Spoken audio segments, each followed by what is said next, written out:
নমস্কাৰ আপোনালোক আটাইকে লাৰ্ণিং উইথ পাংগিং চেনেললৈ স্বাগতম জনাইছোঁ।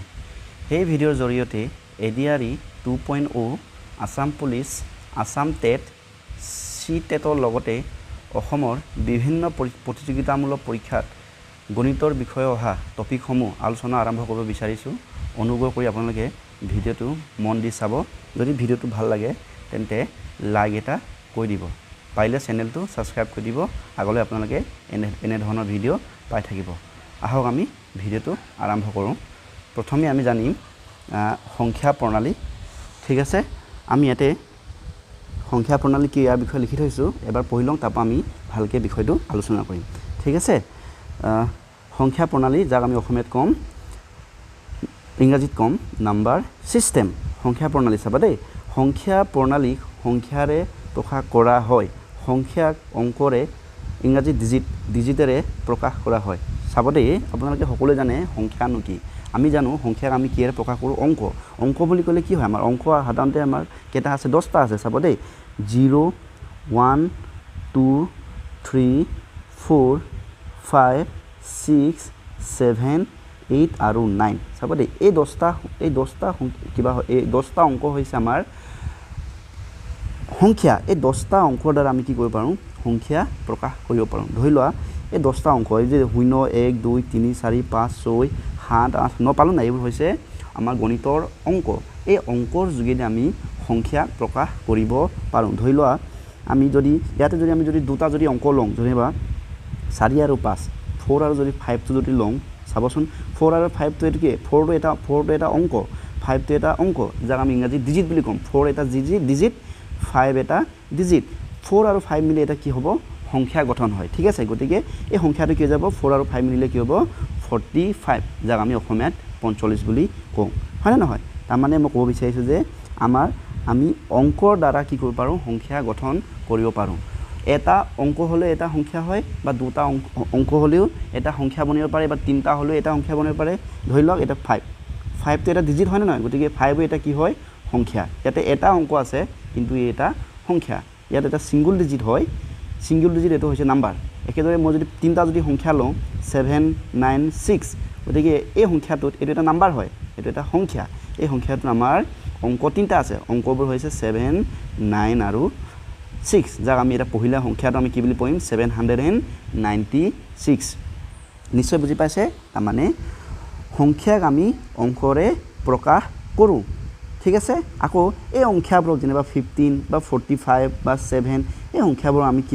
কি প্ৰকাশ কৰিব পাৰোঁ, এই সংখ্যাবোৰৰ যোগেদি আমি আকৌ সংখ্যা প্ৰণালী প্ৰকাশ কৰিব পাৰোঁ। এইটোকে লিখি থোৱা আছে, অকণমান চাবচোন। সংখ্যা প্ৰণালী সংখ্যাৰে প্ৰকাশ কৰা হয়। আকৌ সংখ্যাটো কিহৰ দ্বাৰা হয়, সংখ্যাটো আমাৰ অংকৰ দ্বাৰা হয়। অংক আমাৰ কেইটা, মুঠ 10টা। 0, 1, 2, 3, 4, 5, 6, 7, 8, 9, এই অংকৰ দ্বাৰা আমি কি কৰোঁ, সংখ্যা প্ৰকাশ কৰিব পাৰোঁ। সংখ্যাটো আমাৰ অংক এটাও হ'ব পাৰে, অংক দুটা হ'ব পাৰে, অংক তিনিটা হ'ব পাৰে, হয়নে নহয়? অংক 4টা হ'ব পাৰে। 4টা অংক থকা যদি 1, 2, 4, 3 কমা নহ'ব,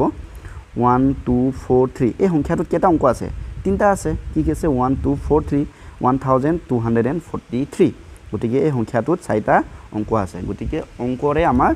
সংখ্যা প্ৰকাশ কৰোঁ, আৰু এই সংখ্যাৰ দ্বাৰা আমি কি কৰোঁ, সংখ্যা প্ৰণালীক প্ৰকাশ কৰোঁ। ঠিক আছে,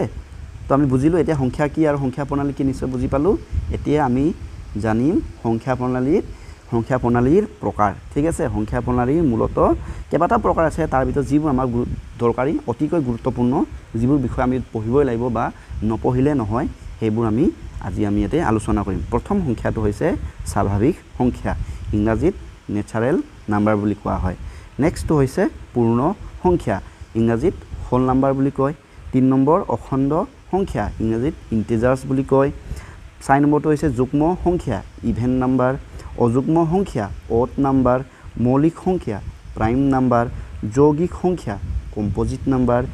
পৰিমেয় সংখ্যা, ৰেচনেল নাম্বাৰ। অপৰিমেয় সংখ্যা, ইৰেচনেল নাম্বাৰ। আৰু লাষ্ট বাস্তৱ সংখ্যা, যাক আমি ৰিয়েল নাম্বাৰ বুলি ক'ম। ঠিক আছে, এতিয়া আমি এই সংখ্যাবোৰ বিষয়ে আমি এটা এটাকৈ আলোচনা কৰিম। আপোনালোকে অনুগ্ৰহ কৰি মন দি চাব। প্ৰথমটো হৈছে আমাৰ স্বাভাৱিক সংখ্যা, নেচাৰেল নাম্বাৰ। নেচাৰেল নাম্বাৰ মানে হ'ল আমাৰ যিবোৰ আমি সংখ্যা আমি গণনা কৰিবৰ কাৰণে ব্যৱহাৰ কৰোঁ ঠিক আছে এটা চাব মই এটা উদাহৰণ এটা দিছোঁ ইয়াতে যেনিবা মাৰ্বল আছে ঠিক আছে ধৰি ল'লোঁ এইকেইটা মাৰ্বল এতিয়া যেতিয়া যদি আপোনালোকক যদি কোনোবাই যদি কয় এই মাৰ্বলকেইটা গণনা কৰাচোন তাৰমানে হিচাপ কৰা নতুবা কাউণ্টিং কৰাচোন বুলি ক'লে আপোনালোকে কেনেকৈ হিচাপ কৰিব হিচাপ সদায় আমাৰ ক'ৰ পৰা আৰম্ভ হয় হিচাপ সদায় আমাৰ 1ৰ পৰা আৰম্ভ হয় হয়নে নহয় 1 2 3 এইটো কিবা 4 হ'ব এইটো ন এইফালে 5 এয়া 6 এয়া 7 এয়া 8 এয়া 9 10 11 তাৰমানে এতেকে ইয়াতে মাৰ্বল 11টা আছে তাৰমানে আমি চাওক যেতিয়া সংখ্যা এটা সংখ্যা যেতিয়া 1ৰ পৰা আৰম্ভ হয় 1 2 3 4 5 এনেকৈ গৈ থাকিব সংখ্যাটো এনেকৈ গৈ থাকিলে এটা মান আমি কি পাম 100 পাম একেদৰে গৈ থাকিলে এটা মান আমি 10,000ও পাম হয়নে নহয় এনেকৈ যেতিয়া আকৌ ইয়াৰ পিছত গৈ থাকিলে 1 লাখ পাম 1 crore পাম এনেকৈ গৈ তাৰ ইয়াৰ কোনো অন্ত নাথাকে ইয়াৰ শেষটো আজিলৈকে কোনো উলিয়াবই পোৱা নাই ঠিক আছে তো এনে ধৰণৰ সংখ্যাক আমি কি বুলি ক'ম নেচাৰেল নাম্বাৰ বুলি ক'ম স্বাভাৱিক সংখ্যা বুলি ক'ম তাৰমানে স্বাভাৱিক সংখ্যাটো এইটোৱে যে যিবোৰ সংখ্যা 1ৰ পৰা আৰম্ভ হয় তাৰমানে আমি যেতিয়া কাউণ্টিং কৰোঁ তেতিয়া কি পৰে 1ৰ পৰা আৰম্ভ কৰোঁ নাই সেইকাৰণে এই স্বাভাৱিক সংখ্যাক কেতিয়াবা কাউণ্টিং নাম্বাৰ বুলি কয় ঠিক আছে 1 2 3 4 এনেকৈ যেতিয়া সংখ্যাটো যাব নহয় এনেকৈ গৈ অসংখ্যলৈকে যোৱা এই সংখ্যাবোৰ আমি কি বুলি ক'ম একেলগে স্বাভাৱিক সংখ্যা বা নেচাৰেল সংখ্যা নেচাৰেল নাম্বাৰ বুলি ক'ম গতিকে নেচাৰেল নাম্বাৰৰ ভিতৰত কি পৰে বুলি ক'লে কি হ'ব 1ৰ পৰা অসংখ্যলৈকে যিমান নাম্বাৰ হ'ব এই আটাইবোৰক আমি কি বুলি ক'ম নেচাৰেল নাম্বাৰ বা স্বাভাৱিক সংখ্যা বুলি আমি জানিম নিশ্চয় বুজি পালোঁ স্বাভাৱিক সংখ্যাবোৰ কোন বুলি ক'লে আমি আকৌ এবাৰ কৈছোঁ 1ৰ পৰা অসংখ্যলৈকে অসংখ্য মানে যাৰ কোনো শেষ নাই ইয়াক ইংৰাজীত ইনফাইনিট বুলি কয় দেই গতিকে 1ৰ পৰা ইনফাইনিটলৈ ভিতৰত থকা আটাইবোৰ সংখ্যাক আমি কি বুলি ক'ম নেচাৰেল নাম্বাৰ স্বাভাৱিক সংখ্যা বুলি ক'ম হৈ গ'ল স্বাভাৱিক সংখ্যাক এক প্ৰকাৰে কেতিয়াবা কাউণ্টিং নাম্বাৰ বুলিও জনা যায় হৈ গ'ল এতিয়া আমি যাম শিকিম পূৰ্ণ সংখ্যা ইংৰাজীত কয় হোল নাম্বাৰ তো চাওক এটা চাব দেই ইতিমধ্যে আমি কি পঢ়ি আহিছোঁ নেচাৰেল নাম্বাৰ পঢ়ি আহিছিলোঁ নেচাৰেল নাম্বাৰবোৰ কোনবোৰ হয় 1ৰ পৰা 1 2 3 4 5 এনেকৈ গৈ ক'লৈকে যাব ইনফিনিটিলৈকে যাব হয়নে নহয় যেতিয়া এই নেচাৰেল নাম্বাৰটো যেতিয়া 0 আহিব তাৰমানে আপোনালোকে জানে যে 1ৰ আগৰ সংখ্যাটো 0 হয়নে নহয় গতিকে যেতিয়া আমি সংখ্যাটো 1ৰ পৰা ইনফিনিটিলৈকে ধৰিলে নেচাৰেল নাম্বাৰ আকৌ যেতিয়া আমি 0ৰ পৰা ইনফিনিটিলৈকে সংখ্যাটো ধৰিম এই সংখ্যাটো আমি কি বুলি ক'ম এই সংখ্যাবোৰ আমি কি বুলি ক'ম পূৰ্ণ সংখ্যা কেছটো বুজিছেনে ইয়াক আমি ইংৰাজীত ক'ম হোল নাম্বাৰ ইয়াতে এটা পাৰ্থক্যটো বুজি পাইছে নাই চাওক এতিয়া এই 1 2 এটা কি হয় নেচাৰেল নাম্বাৰ হয় 2 নেচাৰেল নাম্বাৰ হয় 3 নেচাৰেল নাম্বাৰ হয় লগতে আমি কি পাইছোঁ 1 2 3 কি হয় হোল নাম্বাৰ বা পূৰ্ণ সংখ্যা হয় ইয়াত এটা কথা যে পূৰ্ণ সংখ্যাৰ এটা সংখ্যা বাঢ়ি গৈছে এইটো হৈছে 0 মানে সংখ্যাবোৰ ক'ৰ পৰা আৰম্ভ হ'ব 0ৰ পৰা আৰম্ভ হ'ব আৰু ইনফিনিটিলৈকে আৰম্ভ হ'ব তো ইয়াৰ দ্বাৰা আমি কি ক'ব পাৰোঁ যে নেচাৰেল নাম্বাৰ যেতিয়া 0 আহি যাব মানে পূৰ্ণ সংখ্যা আৰম্ভণিটো 0ৰ পৰা আৰম্ভ হ'ব 0ৰ পৰা ইনফিনিটিলৈকে যিমান নম্বৰ আছে আটাইবোৰ আমি কি বুলি ক'ম হোল নাম্বাৰ বুলি ক'ম ইয়াতে মাজে মাজে প্ৰশ্ন আহে যে মানে সকলোবোৰ নেচাৰেল নাম্বাৰ এটা কি হয় সকলোবোৰ স্বাভাৱিক সংখ্যা পূৰ্ণ সংখ্যা হয়নে নহয় এনেধৰণৰ কেতিয়াবা প্ৰশ্ন আহে যেনিবা চাওক নেচাৰেল নাম্বাৰবোৰ কি হয় নেচাৰেল নাম্বাৰ 1ৰ পৰা আৰম্ভ হয় বুলি কৈছোঁ নহয় 1 2 3 এনেকৈ ইনফিনিটিলৈকে যাব আৰু হোল নাম্বাৰটো কি হয় 0ৰ পৰা আৰম্ভ হয় 0 1 2 3 এনেকৈ গৈ ইনফিনিটিলৈকে যাব গতিকে এই চাওক 1 2 3 4 পৰা ইনফিনিটি এই গোটেই সংখ্যাবোৰ আমাৰ পূৰ্ণ সংখ্যাতে আছে হয়নে নহয় এতেকে ইয়াত এটা সংখ্যা বেছি আছে এইটো হৈছে 0 এতেকে আমি কি ক'ব পাৰিম যে সকলোবোৰ নেচাৰেল নাম্বাৰ NN বুলি লিখিছোঁ দেই নেচাৰেল নাম্বাৰ কি হয় পূৰ্ণ সংখ্যা হয় হোল WN হোল নাম্বাৰ হয় সো এনেকুৱা ধৰণৰ প্ৰশ্ন আহে সকলোবোৰ স্বাভাৱিক সংখ্যাই কি হয় পূৰ্ণ সংখ্যা হয় কাৰণ পূৰ্ণ সংখ্যাত সকলোবোৰ স্বাভাৱিক সংখ্যা আছেই লগতে কি এটা সংখ্যা আছে শূন্যটো বেছিকৈ আছে তো আমি গম পালোঁ পূৰ্ণ সংখ্যা মানে কি সংখ্যা যিটো শূন্যৰ পৰা আৰম্ভ হ'ব আৰম্ভ হৈ গৈ ক'লৈকে যাবগৈ এইবোৰ একদম ইনফিনিটিলৈকে যাৰ কোনো অন্ত নাই গৈয়ে থাকিব হৈ গ'ল পূৰ্ণ সংখ্যা হৈছে এতিয়া আহিছোঁ আমি অখণ্ড সংখ্যাটো আকৌ আমাৰ পূৰ্ণ সংখ্যাৰ লগতে ৰিলেটেড দেই গতিকে আমি জানিলোঁ যে পূৰ্ণ সংখ্যাটো 0 1 2 3 4 এনেকৈ গৈ থাকিব গৈ ইনফিনিটি বা অসংখ্যলৈকে যাব তো এইবোৰ হৈছে আমাৰ পূৰ্ণ সংখ্যা আৰু এই সংখ্যাবোৰ চাবা দেই এই সংখ্যাবোৰ আমাৰ কি হয় ধনাত্মক ৰ'ব ধনাত্মক সংখ্যা হয় এইবোৰ সকলোবোৰ কি আমাৰ ধনাত্মক মানে কি হৈছে প্লাস নাম্বাৰ মানে ইংৰাজীত আমি কম পজিটিভ নাম্বাৰ বুলি কয় ঠিক আছে পজিটিভ নাম্বাৰ এই ধনাত্মক সংখ্যা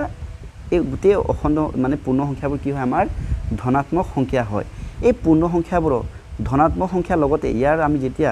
ঋণাত্মক লম যেতিয়া ঋণাত্মক যাক আমি ইংৰাজীত নেগেটিভ বুলি কওঁ নেগেটিভ পজিটিভ নেগেটিভ হ'লে বেছি বুজিবলৈ সহজ হয় ন নেগেটিভ নাম্বাৰছ ধনাত্মক সংখ্যা চাব দেই এই আমি যে সংখ্যা পাইছোঁ পূৰ্ণ সংখ্যা 0 1 2 3 এইবোৰ এই সংখ্যাবোৰ যেতিয়া আমি নেগেটিভবোৰো ল'ম তাৰমানে 0ৰ আগত সদায় কি আহে 0ৰ আগত প্ৰথম আহে -1 ঠিক আছে ইয়াৰ পিছত আহিব -2 ইয়াৰ পিছত আহিব -3 তাৰপৰা আহিব -4 -5 -6 এনেকৈ হিউ গৈ থাকিব গৈ ক'ত শেষ হ'বগৈ গৈ ইয়াৰো অন্ত নাথাকিব ইয়াৰো এইটো কৈ হ'বগৈ -ইনফিনিটি হ'ব কেছটো বুজি পালেনে গতিকে ইয়াতে এই পজিটিভ নাম্বাৰছ আৰু এই নেগেটিভ নাম্বাৰছ এই আটাইবোৰক একেলগে আমি কি বুলি কম ইণ্টিজাৰ্ছ বুলি কম কি বুলি কম ইণ্টিজাৰ্ছ বুলি কম যাক আমি অসমীয়াত অখণ্ড সংখ্যা বুলি জানি নিশ্চয় বুজি পালেনে তাৰমানে পূৰ্ণ সংখ্যাবোৰ সাধাৰণতে কি হয় পজিটিভ হয় এই পজিটিভ সংখ্যাবোৰটো ল'মেই তাৰ এই পজিটিভ সংখ্যাবোৰ যেতিয়া নেগেটিভ ৰূপ মানে ঋণাত্মক ৰূপটো যেতিয়া একেলগে ল'ম পজিটিভ আৰু নেগেটিভ ৰূপ সংখ্যা যেতিয়া একেলগে ল'ম এই আটাইবোৰ আমি কি বুলি ক'ম একেলগে অখণ্ড সংখ্যা বুলি ক'ম তো এনেকুৱা হয় অখণ্ড সংখ্যাটো সদায় মাজত কি থাকে মাজৰ সংখ্যাটো শূন্য হয় দেই লগতে এতিয়া ইয়াতে এটা কথা জানি থওক মাজে মাজে পৰীক্ষাত আহি যে শূন্য সংখ্যাটো আমি ইয়াক পজিটিভ বুলি নকওঁ নেগেটিভ বুলি নকওঁ 0 is neither positive nor negative ঠিক আছে nor negative তাৰমানে 0 শূন্য ধনাত্মকো নহয় ধনাত্মকো এই অকণমান লিখি দিছোঁ আৰু ধনাত্মকো নহয় আৰু শূন্য ঋণাত্মকো নহয় ঋণাত্মকো নহয় 0ক আমি মানে পজিটিভ বুলি নকওঁ নেগেটিভ বুলি নকওঁ ঠিক আছে এইটো মনত ৰাখিবা ঠিক আছে এটা চাওক 0ৰ পৰা যেতিয়া হৈ চাইটো আমি যেতিয়া সোঁফালে যাব সংখ্যাবোৰ সদায় কি হ'ব পজিটিভ নাম্বাৰছ হ'ব এইফালে কি হ'ব 1 হ'ব 2 হ'ব 3 হ'ব 4 5 এনেকৈ গৈ থাকিব কাৰণ আমি লিখি কেতিয়াও শেষ কৰিব নোৱাৰোঁ না গতিকে আমি ডট দি পিনি লাষ্টত আমি কি দিম এই ইনফিনিটি এই চিম্বলটো কয় ইনফিনিটি চিম্বল দেই মানে অসংখ্যৰ চিম্বল এই চিম্বলটো আমি দি দিম একেদৰে 0ৰ পৰা যেতিয়া সংখ্যাটো বাওঁফালে আহিব সংখ্যাবোৰ তো এই সংখ্যাটো প্ৰথম কি হ'ব -1 হ'ব তাৰপিছত 1ৰ পিছত কি 2 আহে গতিকে এইটো হ'ব -2 3 -3 হ'ব -4 হ'ব -5 হ'ব এনেকৈ ডট গৈ পিনি ইনফিনিটি হ'ব ঠিক আছে গতিকে এই যে আমি চাওক 0ৰ পৰা এই মানে সোঁফালে গোটেই পজিটিভ সংখ্যাবোৰ ল'লোঁ হয়নে নহয় আৰু 0ৰ পৰা বাওঁফালে গোটেই নেগেটিভ সংখ্যাবোৰ ল'লোঁ এই আটাইবোৰ সংখ্যা আমাৰ কি হয় বুলি কৈছোঁ মই ইণ্টিজাৰ্ছ অখণ্ড সংখ্যা হয় ঠিক আছে অখণ্ড সংখ্যাৰ আমি সংখ্যা ৰেখাত আমি প্ৰকাশ কেনেকৈ কৰোঁ সংখ্যা ৰেখা মানে আপোনালোকে জানেনে সংখ্যা ৰেখা মানে এনেকুৱা এডাল ৰেখা আপোনালোকে জানে এডাল ৰেখা ৰ'ব এডাল হৈছে আমাৰ ৰেখাৰ বিষয়ে আগতে আমি পাইছোঁৱেই সৰুতে হয়নে নহয় ৰেখা য'ত আমি সংখ্যাবোৰক আমি প্ৰকাশ কৰিব পাৰোঁ দেই য'ত আমি সংখ্যাবোৰক এক্সপ্ৰেছ কৰিব পাৰোঁ গতিকে অখণ্ড সংখ্যাক যেতিয়া আমি নাম্বাৰ লাইন সংখ্যা ৰেখাক ইংৰাজীত কয় নাম্বাৰ লাইনত প্ৰকাশ কৰোঁ গতিকে মাজত কি হয় শূন্য হয় শূন্যৰ পৰা যেতিয়া বাওঁফালে যাব বাওঁফালে গ'লে মানে বাওঁফালে আহিলে মানে -1 হ'ব -2 হ'ব -3 -4 -5 -6 -7 এনেকৈ গৈ থাকিব এইটোতো ইয়াতে আমি ইয়াত এৰ' চিন এইকাৰণে দিছোঁ ঠিক আছে এইফালে গৈ ইনফিনিটি গৈ থাকিব আৰু আকৌ 0ৰ পৰা সোঁ চাইডলৈ গ'লে মানে কি হ'ব প্ৰথম হ'ব 1 2 3 4 5 6 7 8 এনেদৰে এইটো গৈয়ে থাকিব ঠিক আছে গতিকে আমি অখণ্ড সংখ্যাক এনেদৰে সংখ্যা ৰেখাত আমি প্ৰকাশ কৰোঁ ঠিক আছে নেক্সট অখণ্ড সংখ্যা হৈ গ'ল এতিয়া যাম যুগ্ম সংখ্যা এইটোতো একেবাৰে সহজ যুগ্ম সংখ্যা যিবোৰ সংখ্যা 2ৰে বিভাজ্য হয় ধৰি লওক 8 এই সংখ্যাটো মই যদি 2ৰে যদি হৰণ কৰোঁ তাৰমানে যদি বাকী যদি একো যদি নোলায় বিভাজ্য মানে কি নিশ্চয় গম পায় ডিভিজিবল বিভাজ্য মানে আছে যেতিয়া যিকোনো সংখ্যাক যদি হৰণ কৰোঁ তাতে বাকী যদি 0 যদি হয় তাৰমানে ভাগশেষ যদি একো নাথাকে তেন্তে সংখ্যাটো বিভাজ্য হয় গতিকে আমি 8ক কৰি চাওঁচোন 2ৰে কৰি চালে কি হ'ব 2 4 গুণ 8 এতেকে ইয়াতে আমি কি পালোঁ বাকী কিমান পালোঁ 0 পালোঁ এতেকে 8 সংখ্যাটো 2ৰ বিভাজ্য হয় ঠিক আছে তো যিবোৰ সংখ্যা মুছি দিছোঁ দেই এইটো মই যিবোৰ সংখ্যা 2ৰে বিভাজ্য হয় এই আটাইবোৰ সংখ্যা কি হ'ব যুগ্ম সংখ্যা হ'ব বুজি পাইছানে এতেকে ইয়াক যদি আমি যদি লোকেল ল্যাঙ্গুৱেজত যদি কওঁ আমি কওঁ নহয় জুৰিয়া বিজুৰিয়া বুলি কোৱা নাই এজোৰ দুজোৰ হয়নে নহয় জুৰিয়া শব্দবোৰ আমি কি বুলি কওঁ ইভেন নাম্বাৰ বুলি কওঁ যাক অসমীয়াত যুগ্ম সংখ্যা বুলি কয় আৰু বিজুৰিয়া সংখ্যাবোৰক কওঁ অযুগ্ম গতিকে যুগ্ম সংখ্যাবোৰ কি হ'ব চাব দেই প্ৰথম সদায় 2 পৰা আৰম্ভ হ'ব হয় নহয় 2 পিছত কি আহিব 4 তাৰপিছত 6 তাৰপিছত মানে প্ৰতিবাৰে কেনেকৈ বাঢ়িব 2 বাঢ়ি যাব 2 পিছত কি হ'ব 2 পিছত 4 6 পিছত 8 হ'ব 8ৰ পিছত 10 10ৰ পাছত 12 পিছত 14 হ'ব হয়নে নহয় এই গোটেই আটাইবোৰ সংখ্যাবোৰ আপোনালোকে যদি এইখিনি যদি 2ৰে যদি হৰণ কৰি আটাইবোৰ কি হয় 2ৰে বিভাজ্য হয় গতিকে 16 হ'ব গৈ এনেকৈ যেতিয়া গৈ থাকিব না ইয়াতে লাষ্টত আমি কি লিখিম এইটো 2n লিখিম ঠিক আছে 2n অৰ্থতে এনেকুৱা এনৰ মান যিয়ে নহওক যেতিয়া এই সংখ্যাটো 2ৰে যদি বিভাজ্য কৰা হয় নহয় তেন্তে সংখ্যাটো অট'মেটিকেলি 2ৰে বিভাজ্য হৈ যাব গতিকে আমি লাষ্টত এইটো 2n বুলি এনেকৈ লিখিম নিশ্চয় বুজি পাইছে যুগ্ম সংখ্যা মানে হৈছে জুৰিয়া সংখ্যা জুৰিয়াটো বুজি পাইছে নহয় যেনিবা ইয়াতে মাৰ্বল আছিল যেনিবা দেই মাৰ্বল কেইটামান আছে ঠিক আছে ইয়াক এটা এই মাৰ্বল কেইটা যদি মই যদি সুধো হয় এইকেইটা জুৰিয়া নে বিজুৰিয়া তো আমি কি কৰিব লাগিব এজোৰকে ভাগ কৰিম এইটো একজোৰ তাৰমানে ইয়াত এটা থাকি গ'ল গতিকে এইটো ইয়াত যিমানটা মাৰ্বল আছে এইটো জুৰিয়া নহয় এইটো হ'ব বিজুৰিয়া গতিকে ইয়াত মাৰ্বল কেইটা আছিলে 1 2 3 4 5 6 7 8 9 9টা আছে এই 9 সংখ্যাটো কি হ'বগৈ বিজুৰিয়া তাৰমানে যুগ্ম সংখ্যা নহয় এইটো হ'ব যদি যুগ্ম যদি নহয় আকৌ ইয়াক আমি পঢ়িম অযুগ্ম বুলি পঢ়িম কি বুলি জানিম অযুগ্ম জুৰিয়াৰ বিপৰীতটো হৈছে বিজুৰিয়া আৰু যুগ্মৰ বিপৰীত হৈছে অযুগ্ম ইভেন নাম্বাৰ যিটো নেকি জুৰিয়া হয় না যিবোৰ সংখ্যা 2ৰে বিভাজ্য হয় আৰু অযুগ্ম সংখ্যা যিবোৰ সংখ্যা 2ৰে বিভাজ্য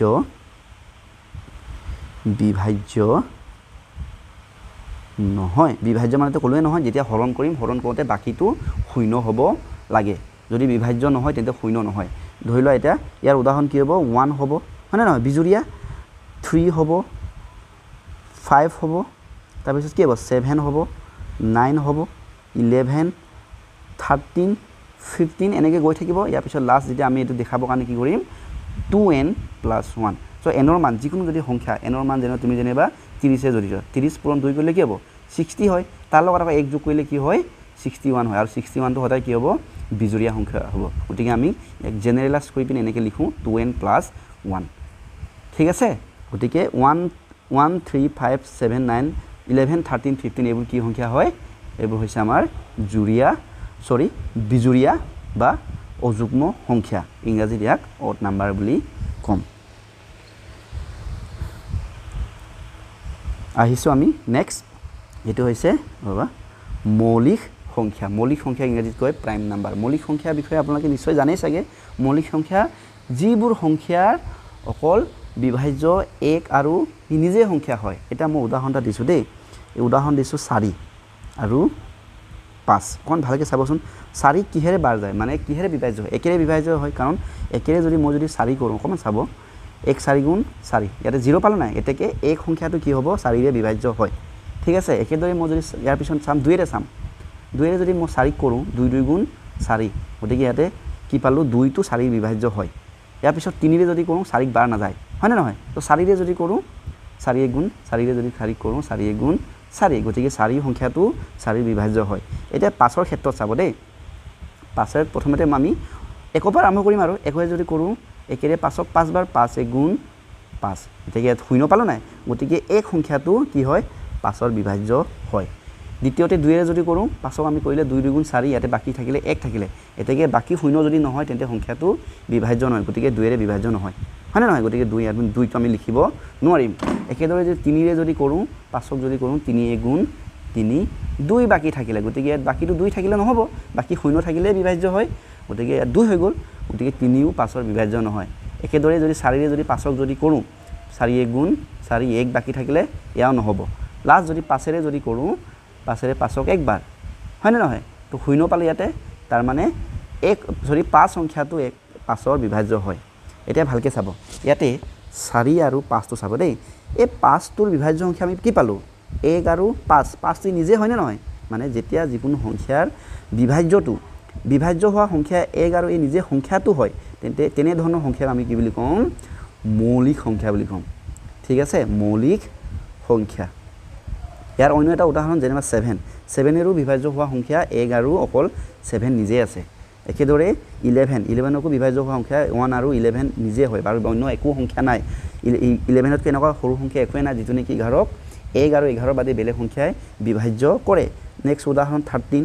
1 আৰু 13 ইয়াৰ বিভাজ্য হোৱা সংখ্যা বা আমি ক'ব পাৰিম 17 ঠিক আছে তো এই সংখ্যাবোৰ কি হয় 7 11 13 17 ঠিক আছে 5 বা 3 আছে দেই 3 1 আৰু 3 কি হয় ইয়াৰ বিভাজ্য আৰু বেলেগ সংখ্যা নাই গতিকে এই সংখ্যাবোৰ কি বুলি কম এই সংখ্যাবোৰ আমি মৌলিক সংখ্যা যাক আমি প্ৰাইম নাম্বাৰ বুলি কম নিশ্চয় বুজি পাইছে মৌলিক সংখ্যা যিবোৰ সংখ্যাৰ বিভাজ্য অকল 1 আৰু এই নিজে সংখ্যাতে হয় তেনে ধৰণৰ সংখ্যাক আমি কি বুলি কম মৌলিক সংখ্যা বুলি কম ঠিক আছে এতিয়া নেক্সট আৰু এটা উদাহৰণ আছে 2 চাব দেই 2 টো এটা মৌলিক নে যৌগিক যদি আমি চাব যাওঁ মৌলিক সংখ্যা এনে যদি চাব যাওঁ 2 বিভাজ্য সংখ্যা কি আছে 1 আৰু 2 নিজে আছে আৰু বেলেগ অন্য একো নাই এনে আপোনালোকে দেখিলে 2 এটা কি যুগ্ম সংখ্যা হয় নে নহয় যুগ্ম সংখ্যা হোৱাৰ কাৰণে আমি আমাক এনেকুৱা লাগিব যে 2 টো মানে মৌলিক নহয় মানে যৌগিক নিচিনা লাগিব কিন্তু 2 টো একচুয়ালি কি হয় মৌলিক সংখ্যা হয় কি হয় মৌলিক সংখ্যা 2 টো মৌলিক সংখ্যা আৰু আপোনালোকে আগত পাবই বাৰু যিমান ইয়াৰ পিছত 2 এটা হৈছে যুগ্ম সংখ্যা ইয়াৰ পিছত 2 পিছত 4 আহে যুগ্ম হয় না 6 8 যিমান যুগ্ম সংখ্যা আছে আটাইবোৰ কি হ'ব যৌগিক হ'ব এক্সেপ্ট 2 টো এনেকুৱা একমাত্ৰ সংখ্যা যিটো নেকি যুগ্ম অথচ ই মৌলিক সংখ্যা হয় দেই গতিকে চাওক আমি এটা মৌলিক সংখ্যাৰ বিষয়ে পঢ়িলো নহয় ইয়াৰ বিষয়ে অলপ ভালকৈ পিছত আলোচনা কৰিম বাৰু 2 টো বিষয়ে আমি এতিয়া পালো যে যুগ্ম মানে মৌলিক মানে হ'ল যিবোৰ সংখ্যা 1 আৰু এই নিজে সংখ্যাৰে বিভাজ্য হয় তেনেবোৰ সংখ্যা হৈছে মৌলিক সংখ্যা এটা 4ৰ ক্ষেত্ৰত চাওক 4 টো কি 4 বিভাজ্য কি পালো 1 পালো আৰু 4 নিজে পালো ইয়াৰ উপৰিও কি পালো 2 পালো 2 এটা কি হয় 4ৰ বিভাজ্য হোৱা সংখ্যা এতেকে 4 টো হ'ব আমাৰ যৌগিক সংখ্যা 4 টো মানে মৌলিক সংখ্যা নহয় আৰু যিবোৰ মৌলিক সংখ্যা নহয় এনেবোৰ সংখ্যাক আমি কম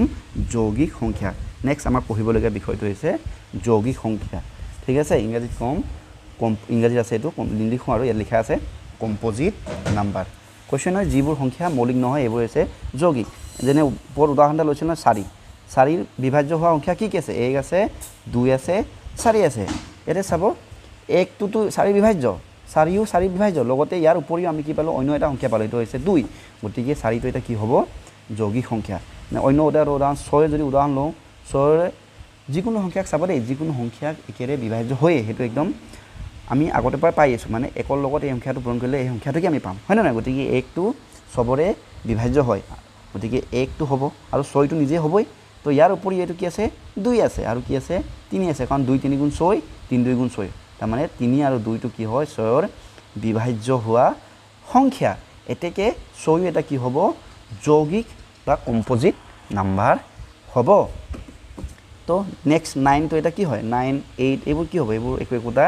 যৌগিক সংখ্যা কাৰণ 9ৰ বিভাজ্য হোৱা 1 আৰু 9 টো থাকিবই ইয়াৰ উপৰিঞ্চি কি আছে 3 আছে কাৰণ 3 গুণ 9 হয় না নহয় সো 8ৰ যদি চাওঁ 8ৰ 1 আছে থাকিবই 2 আছে কাৰণ 2 4 গুণ 8 আকৌ 4 আছে 4 2 গুণ 8 আৰু 8 আছে 8 গুণ 8 গতিকে 1 আৰু নিজে সংখ্যা থকাৰ উপৰিও অন্য সংখ্যা আছে যিবোৰ নেকি 8ক বিভাজ্য কৰে গতিকে 8 সংখ্যাটো আমাৰ কি হ'ব যৌগিক সংখ্যা হ'ব ঠিক আছে অথনি অকমান 2 কথা এটা কৈ আছিলো ঠিক আছে এই কথাটো আকৌ বিষয়টো অকমান এটা আকৌ আলোচনা কৰোঁ মানে কি হয় আমাৰ যুগ্ম সংখ্যাবোৰ কি হয় 2 4 6 8 10 12 14 এনেকৈ গৈ থাকিব লাষ্ট কি হ'ব গৈ থাকিলে 2n হ'ব আপোনালোকে মন কৰিব যিমান যুগ্ম সংখ্যা আছে 2 টোক বাদ দি চাব দেই যিমান যুগ্ম সংখ্যা আছে আটাইবোৰ কি হ'ব যৌগিক হ'ব আটাইবোৰ কি হ'ব যৌগিক সংখ্যা হ'ব দেই আটাইবোৰ সংখ্যা কি হ'ব যৌগিক এই 2 টো একমাত্ৰ এটা মৌলিক এনেকুৱা এটা যুগ্ম সংখ্যা এনেকুৱা এটা যুগ্ম যিটো নেকি মৌলিক তো মাজে মাজে ইয়াতে প্ৰশ্ন আহে যুগ্ম অথচ মৌলিক সংখ্যাটো কি যুগ্ম সংখ্যা অথচ মৌলিক সংখ্যাটো কি বুলি মাজে মাজে প্ৰশ্ন আহে নহয় তাৰ উত্তৰ কি হয় 2 হয় ইয়াত চাব বাকী 6 4 8 10 12 এই আটাইবোৰ কি হয় যুগ্ম সংখ্যা হয় সেইবাবে হেতে কি হয় যৌগিক হ'ব ঠিক আছে কিন্তু 2 টো একমাত্ৰ সংখ্যা একমাত্ৰ যুগ্ম সংখ্যা যিটো নেকি মৌলিক হয় কাৰণ 2 যদি বিভাজ্য হোৱা সংখ্যা আমি চাব যাওঁ 1 আৰু 2 আছে আৰু 1 টো সবৰ কাৰণে হয় আৰু 2 টো নিজে সংখ্যাতে হৈ গ'ল নাই গতিকে ইয়াৰ বাদে বেলেগ সংখ্যা নাই নহয় গতিকে এইভাবে 2 টো মৌলিক সংখ্যা কিন্তু বাকিবোৰ আটাইবোৰে 1 আৰু নিজে সংখ্যাটো পোৱাৰ উপৰিও 2 টো এটা মানে বিভাজ্য হোৱা সংখ্যা হিচাপে থাকিবই সেইবাবে যুগ্ম হোৱা আটাইবোৰ সংখ্যা যৌগিক হয় একমাত্ৰ 2 টোৰ বাদে ঠিক আছে এই বিষয়টো মাজে মাজে আহি কাৰণে মই অকমান আলোচনা কৰিলো বাৰু তো যৌগিক সংখ্যা পঢ়িলো এতিয়া আহিছো আমি পৰিমেয় সংখ্যা মানে হল যিবোৰ সংখ্যা আমি p/q ৰূপত প্ৰকাশ কৰিব পাৰোঁ p/q ৰূপত প্ৰকাশ কৰিব পাৰোঁ আৰু যত p মানটো কোনো কাৰণতে 0 হ'ব নালাগে q মানটো কি হ'ব নালাগে q মানটো 0 হ'ব নালাগে এটা সক উদাহৰণ চাও মই উদাহৰণ এটা দিছো 2/7 ঠিক আছে 2/7 আমি p/q ৰূপত প্ৰকাশ কৰিব পাৰিম না আগতে এটো চাম তাৰ মানে কি p/q মানে p/q ৰূপত আছে নাই সংখ্যাটো ওপৰত এটা সংখ্যা হ'ব লাগে তলত এটা সংখ্যা হ'ব লাগে মানে হৰ এটা থাকিব লাগে লব এটা থাকিব লাগে এটা এই সংখ্যাটোত এটো এটা অলৰেডি এতে ভগ্নাংশ হয় না নহয় এই ফ্ৰেকশনটোত অলৰেডি ওপৰত এটা হৰ এটা আছে লব এটা আছে তাৰ মানে এই হৰটো আমি কি কওঁ লবটো এই ওপৰটো লব দেই ওপৰটো লব তলটো হৰ এটো ওপৰটো লবটো আমি p ধৰো হৰটো আমি q ধৰো ইয়াতে p/q ওপৰত আছে আৰু যত p মানটো কি হৈ আছে ইয়াতে 2 আৰু q মানটো কি 7 এতেকে প্ৰথমে আমি দেখিলো যে এই সংখ্যাটো অলৰেডি p/q ওপৰত আমি প্ৰকাশ কৰিব পাৰিছো আছে লগতে q মানটো আমি চেক কৰিম q মানটো যদি 0 ৰ বাদে যদি অন্য যদি থাকে তেন্তে এই সংখ্যাটো কি হৈ যাব পৰিমেয় সংখ্যা হ'ব গতিকে 2/7 ও আমি p/q ওপৰত প্ৰকাশ কৰিব পাৰিছো আৰু q টো 0 নহয় এতেকে 2/7 কি হ'ব এতেকে 2/7 কি হ'ব পৰিমেয় সংখ্যা হয় ঠিক আছে অন্য এটা উদাহৰণ লওঁ উদাহৰণটো সেইটো আছে যেনে 6 ঠিক আছে 6 টো এটা চক 6 টো পৰিমেয় সংখ্যা হয় নে নহয় এনে ধৰণৰ প্ৰশ্ন আহিব পাৰে কাৰণ চক ইয়াক আমি কি কৈছো কি বুলি পঢ়িছো যে পৰিমেয় হ'ব কাৰণে কি হ'ব লাগিব সংখ্যাটো কি তলতে লিখিছো বাৰু সংখ্যাক আমি p/q ৰূপত প্ৰকাশ কৰিব পাৰিব লাগিব আৰু যত q মানটো 0 হ'ব নালাগে জাস্ট ইমানে চাব লাগে গতিকে 6 টোক আমি চক 6 টোক আমি 6 ইজ ইকুৱেল আমি লিখিব পাৰোঁ 6/1 তাৰ মানে যেতিয়া এটা সংখ্যা এইটো 6 টো এটা পূৰ্ণ সংখ্যা হল হয়নে নহয় এটা গোটা সংখ্যা হয়নে নহয় এই সংখ্যা তলত এটা কি থাকে 1 থাকে তাৰ মানে 6 টো ইয়াতে লব হৈ আছে ইয়াৰ তলত হৰটো কি হয় 1 হয় 1 থাকিলে মানে আমি সাধাৰণতে আমাৰ লিখা নহয় এতে কি এচক 6/1 এটো কি ৰূপত আহিলে p/q ৰূপত আহিলে যত p মানটো কি হৈ গল 6 আৰু q মানটো কি হৈ গল 1 প্ৰথমে আমি দেখিলো যে ইয়াক আমি p/q ৰূপত লিখিব পাৰিলো ইয়াৰ লগতে আমি আকৌ q টো চালো যে q মানটো 1 হয় এতেকে 6 টো কি হ'ব এতেকে 6 টো এটা কি হ'ব পৰিমেয় সংখ্যা হ'ব নিশ্চয় ধৰিব পাৰিছে ন এটো 6 টো আমাৰ কি হ'ব পৰিমেয় সংখ্যা হ'ব যিবোৰ সংখ্যা আমি p/q ৰূপত প্ৰকাশ কৰিব পাৰো আৰু q মানটো প্ৰকাশ হোৱাৰ পাছত আমি চাব লাগে যে q মানটো জাস্ট 0 নহলে হল বাকি p এনেকে হ'ব পাৰে দেই q/0/6 এটো হ'ব না এটো ইয়াতে কি আছে p/q ওপৰত আছে সংখ্যাটো p মানটো 0 আৰু q মানটো 6 এতেকে ইয়াক যদি কোনবা যদি হুধে যে এটো পৰিমেয় সংখ্যা হয় নে নহয় চাব এটো পৰিমেয় সংখ্যা হয় কাৰণ ইয়াতে p মান 0 হলে আমাৰ একো কোনো কথা নাই আমাক অকল কি হ'ব লাগে q মানটোহে 0 হ'ব না লাগে হয় নে নহয় গতিকে ইয়াত q মানটো 6 আছে গতিকে 6/0 এটা কি হয় 6/0 নহয় 0/6 এটা কি হয় মানে 6/0 এটা কি হয় পৰিমেয় সংখ্যা হয় হৈ গল নেক্সট এটা আৰু এটা আছে ইয়াতে মই কৰিছো দৰকাৰী বস্তু এটা এটো হৈছে 2.50 এটা যদি 50 নহয় 2.5 এ লৈছো পিছত বাৰু এটা বহাই লিখিম বাৰু 2.5 টো পৰিমেয় সংখ্যা হয় না এটা ক'ব লাগে তো প্ৰথমে মই কি কৈছিলো যে পৰিমেয় সংখ্যা হ'ব কাৰণে সংখ্যাটো আমি p/q ৰূপত প্ৰকাশ কৰি দেখাব পাৰিব লাগিব প্ৰকাশ কৰিব পাৰিব লাগিব লগতে q মানটো 0 হ'ব না লাগিব এটা চক 2.5 আমি কেনেকৈ লিখিব পাৰোঁ যেতিয়া আমি দশমিকটো উঠাও তাৰ মানে কেনেকৈ হয় 2 দশমিক উঠাইলে 25 হৈ যাব 25 মানে কি 25 হৈ যাব 25 বাই এফালে কি হৈ যাব দশমিকটো এটাৰ আগত আছিল গতিকে ইয়াতে 10 হৈ যাব ইয়াৰ বিষয়ে আমি নিশ্চয় আগতে পঢ়িছো যদি 2.56 যদি থাকে তো দশমিক উঠালে কি হ'ব 256 বাই কি হৈ যাব 1 ৰ লগত দুটা শূন্য হৈ যাব হয় না নহয় বা 3.125 হৈ আছে ইয়াক যেতিয়া দশমিক উঠাই তেনে কি হয় 3125 বাই কি হ'ব 1000 হ'ব মানে শূন্য তিনটা হয় হয়নে নহয় এনেকুৱা ধৰণৰ আমি পাইছোঁ আগতে গতিকে চাওক 2.5 মই কেনেকৈ লিখিব পাৰিলোঁ 2.5 25/10 আৰু 25/10 মানে কি এইটো p বাই q ৰূপ আহি গ'ল ইয়াৰ ৰূপটো p বাই q হৈ গ'ল নাই য'ত p মানটো কি হৈ গ'ল 25 আৰু q মানটো কি হৈ গ'ল 10 এতেকে ইয়াত q টো নট ইকুৱেল টু 0 হয়নে নহয় তো আমি কি ক'ব পাৰিম যে আমি ক'ব পাৰিম যে 2.5 এটা কি হয় পৰিমেয় সংখ্যা হয় দেই পৰিমেয় সংখ্যাটো বৰ ইম্পৰ্টেণ্ট বস্তু হয় অকণমান এখানে ভালকৈ বুজিবলৈ চেষ্টা কৰিব ঠিক আছে আমি এটা গম পালোঁ পৰিমেয় সংখ্যা মানে কি এটা চাব যিবোৰ সংখ্যা পৰিমেয় নহয় তাকে আমি কি বুলি ক'ম অপৰিমেয় মানে যিবোৰ সংখ্যাক আমি পৰিমেয় বুলি প্ৰকাশ কৰিব নোৱাৰিম তেনে ধৰণৰ সংখ্যাকে আমি কি বুলি ক'ম অপৰিমেয় নেক্সট আমাৰ বিষয়টো হৈছে অপৰিমেয় জানে 2/5 টো কি আছিল কাৰণ এইটো p বাই q ৰূপত আমি প্ৰকাশ কৰিব পাৰিলোঁ হয়নে নহয় অকণমান চাব 2/5 টোক p বাই q ৰূপত প্ৰকাশ কৰিব পাৰিলোঁ নাই এতেকে 2/5 টো হ'ল পৰিমেয় সংখ্যা কিন্তু মই যদি 2/0 লিখিলোঁ কি লিখিলোঁ 2/0 এটা 2/0 মই p বাই q ৰূপত প্ৰকাশ কৰিব পাৰিম নোৱাৰিম পাৰিছোঁ কাৰণ এইটো বাই আছে ন p বাই q ৰূপত প্ৰকাশটো কৰিলোঁ কিন্তু ইয়াতে q ৰ মানটো কি হৈ গ'ল q মানটো 0 হৈ গ'ল আমাৰ কণ্ডিশ্যনটো কি আছিলে যে পৰিমেয় হ'বৰ কাৰণে আমি সংখ্যাটোক প্ৰথমে p বাই q ৰূপত আনিম প্ৰকাশ যদি কৰিব পাৰোঁ বা এক্সপ্ৰেছ যদি কৰিব পাৰোঁ তাৰপিছত আমি চাম কি q মানটো 0 হ'ব নালাগে কিন্তু ইয়াত q মানটো কি হৈ গ'ল 0 হৈ গ'ল এতেকে 2/q টো কি হয় পৰিমেয় সংখ্যা অকণ ভালকৈ লিখোঁ ন পৰিমেয় সংখ্যা নহয় আৰু যদি সংখ্যাটো যদি পৰিমেয় সংখ্যা নহয় ই অট'মেটিকলি কি হৈ যাব তাক আমি কি বুলি ক'ম অপৰিমেয় সংখ্যা বুলি ক'ম সেইটোৱে কথা কেছটো বুজিলেনে যিটো সংখ্যাক আমি অপৰিমেয় বুলি প্ৰকাশ কৰিব নোৱাৰিম এই সংখ্যাটো আমি অপৰিমেয় বুলি ক'ম আৰু এটা উদাহৰণ লওঁ আমি 2.1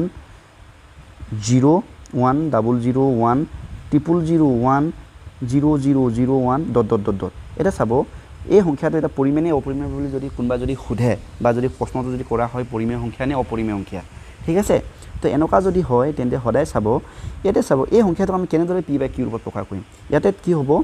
2 যদি দশমিকটো যদি উঠাই দিয়া হয় কি হ'ব 1010001 হয়নে নহয় আকৌ 000100001 ইয়াৰ তলত আমি কি লিখিম ইয়াৰ তলত যে কিবা এটা লিখিব লাগে হয়নে নহয় কাৰণ দশমিকটো কেইটাৰ আগত আছে এইটো ইয়াকে আমি নিৰ্ণয় কৰিব নোৱাৰোঁ কিয় কৈছোঁ ইয়াতে চাওক অলৰেডি সংখ্যাবোৰ বাঢ়ি বাঢ়ি গৈ আছে গতিকে আমি দশমিক কেইটাৰ আগত আছে এইটো আমি নিৰ্ণয় কৰিব নোৱাৰোঁ সেইবাবে তলত আমি ইয়াতে q মানটো লিখিব নোৱাৰোঁ তো q মানটো লিখিব নোৱাৰিলে আমি এইটো p বাই q ৰূপত প্ৰকাশ কৰিব নোৱাৰিম এতেকে এই সংখ্যাটো কি হৈ যাব অপৰিমেয় হৈ যাব এতেকে আমি কি লিখিম 2.101001001 এই সংখ্যাবোৰ কি হ'ব এনে ধৰণৰ সংখ্যা আমাৰ কি হ'ব পৰিমেয় নহয় সেইবাবে আমি কি ক'ম অপৰিমেয় বুলি লিখিম এটা বুজি পাইছেনে অপৰিমেয় সংখ্যাবোৰ কেনেকুৱা ধৰণৰ হয় ঠিক আছে আকৌ ইয়াতে তোমালোকে কেইটামান আপোনালোকে জানি থওক যে অপৰিমেয় সংখ্যাৰ আৰু কিছুমান উদাহৰণ যেনেবা যেতিয়া সংখ্যা যিবোৰ সংখ্যা মানে পূৰ্ণ বৰ্গ সংখ্যা নহয় যেনেবা √2 ঠিক আছে √3 √4 টো এটা পূৰ্ণ বৰ্গ সংখ্যা হয় গতিকে √4 টো আমি নকওঁ √5 ঠিক আছে বা √7 এই এনে ধৰণৰ সংখ্যাবোৰ এটা কি হয় অপৰিমেয় হয় ঠিক আছে এইবোৰো অপৰিমেয় সংখ্যা হয় আৰু লাষ্ট আৰু এটা উদাহৰণ আছে পাই আমি সকলোৱে জানো পাই মানে কি হৈছে 22/7 আমি জানো যে 22/7 যেতিয়া আমি হৰণ যদি কৰোঁ তেতিয়া কি হ'ব 2.14 এনেকৈ যাব এনেকৈ গৈ আৰু প্ৰায় অন্ত নাথাকে গতিকে আমি পাইকো কি বুলি ধৰোঁ পাই সংখ্যাটো এটা কি হয় অপৰিমেয় সংখ্যা হয় অপৰিমেয় সংখ্যা আশা কৰিছোঁ আপোনালোকে অপৰিমেয় সংখ্যা কি বোৰ অকমান হ'লেও বুজি পাইছে লাষ্ট আমাৰ বাস্তৱ সংখ্যা লাষ্ট সংখ্যাটো হৈছে আমাৰ বাস্তৱ সংখ্যা এটা বাস্তৱ সংখ্যাটো হ'ল চাওক এটা আমি কি পঢ়িছিলোঁ পৰিমেয় পাইছিলোঁ পৰিমেয় সংখ্যা হয়নে এটা পাইছিলোঁ অপৰিমেয় সংখ্যা ঠিক আছে পৰিমেয় সংখ্যা আমি কি পালোঁ যে ৰেচনেল নাম্বাৰ এটা পাইছিলোঁ এইটো হৈছে ইৰেচনেল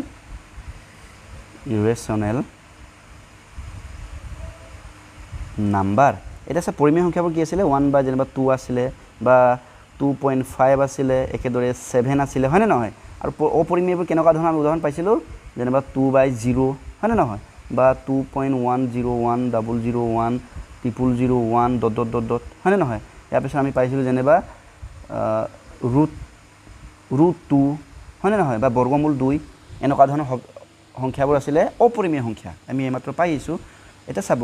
এই পৰিমেয় সংখ্যা আৰু এই অপৰিমেয় সংখ্যা দুইটাকে একেলগে আমি কি বুলি ক'ম বাস্তৱ সংখ্যা বুলি ক'ম মই এই কথাটো দেখাবৰ কাৰণে দুটাকে লিখিলোঁ মানে বাস্তৱ সংখ্যা বুলি ক'ম পৰিমেয় আৰু অপৰিমেয় দুটা সংখ্যাক একেলগে আমি কি বুলি ক'ম বাস্তৱ সংখ্যা বুলি ক'ম যাক আমি ক'ম ৰিয়েল বাস্তৱ মানে ৰিয়েল সংখ্যা মানে নাম্বাৰ এটা গম পালোনে তো বাস্তৱ সংখ্যাৰ উদাহৰণ কি হ'ব 1 হ'ব 1/2 হ'ব লগতে কি হ'ব √2 হ'ব হয়নে নহয় বা 2/0 হ'ব একেদৰে 2.101001001 এনেকুৱা ধৰণৰ এই আটাইবোৰ সংখ্যাবোৰ কি হ'ব ইয়াতে কি আছে ইয়াত পৰিমেয় আছে অপৰিমেয় আছে এই আটাইবোৰ লগে আমি কি বুলি ক'ম বাস্তৱ সংখ্যা বুলি ক'ম তো এইটোৱে আছিল আমাৰ বাস্তৱ সংখ্যা আশা কৰিছোঁ আপোনালোকে নিশ্চয় কিবা নহ'লে কিবা এটা বুজি পাইছে ঠিক আছে যদি কিবা অসুবিধা থাকে আপোনালোকে কমেণ্ট বক্সত কমেণ্ট কৰি দিব মই নিশ্চয় উত্তৰ দিবলৈ চেষ্টা কৰিম লগতে ভিডিঅ'টো মই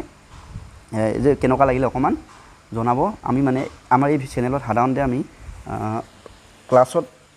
পঢ়া ল'ৰা ছোৱালী মানে ক্লাছ 1 পৰা ক্লাছ 10 লৈকে পঢ়া ল'ৰা ছোৱালীৰ অংকৰ ভিডিঅ' বনাইছিলোঁ আমি এবাৰ প্ৰথমবাৰৰ কাৰণে চেষ্টা কৰিছোঁ কম্পিটিটিভ এক্সামবোৰৰ কাৰণে অংকবোৰৰ কাৰণে আপোনালোকৰ সুবিধা হ'ব বুলি বনাই চাইছোঁ যদি ভিডিঅ'টো ভাল লাগে লাইক এটা কৰি দিব আৰু কিবা যদি ঠিক কৰিবলগীয়া থাকে আপোনালোকে জনাব কাৰণ এনেকুৱা ধৰণৰ ভিডিঅ' আজি প্ৰথমবাৰৰ কাৰণে বনাই চাইছোঁ ঠিক আছে চেনেলটো ছাবস্ক্ৰাইব কৰিব অনুৰোধ জনাইছোঁ আপোনালোকক আজিলৈ আহিছোঁ ধন্যবাদ